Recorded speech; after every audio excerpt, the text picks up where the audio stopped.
Hello అండి, welcome to Sita Seenu vlogs. నేను వచ్చి వినాయకుడు స్వామి టెంపుల్కి వచ్చాను. ఈ టెంపుల్ ఎక్కడుందంటే నెల్లూరులో ట్రంక్ రోడ్ దగ్గర ఉంది. చుట్టూ రోడ్లు మధ్యలో గుడి. ఈ టెంపుల్ చూడండి, ట్రంక్ రోడ్ దగ్గర ఇది. వినాయక స్వామిని చూస్తే ఒకలాంటి ప్రశాంతత.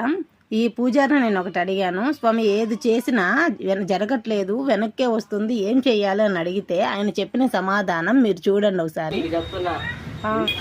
వాస్తు జోలికి పోబాక, పిల్లకాయలు యజమానులు వాళ్ళ జాతకాల జోలికి పోబాక.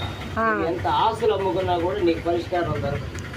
ఆయన భగవంతుడు నన్ను చల్లగా చూడయ్యా, నా కష్టాలు గెట్టికిచ్చి ఒక్కటే అనుకో, ఏ గుడికి పోయినా అది చేస్తే ఇది చేస్తే మొక్కులు పెట్టబాక. సరే, వాళ్ళు నాకైతే చాలా జెన్యున్గా అనిపించింది. నాకేమో కరెక్ట్ అనిపించింది. మీరేమనుకుంటున్నారో కామెంట్ చేయండి. Please like, share, comment, subscribe. Thank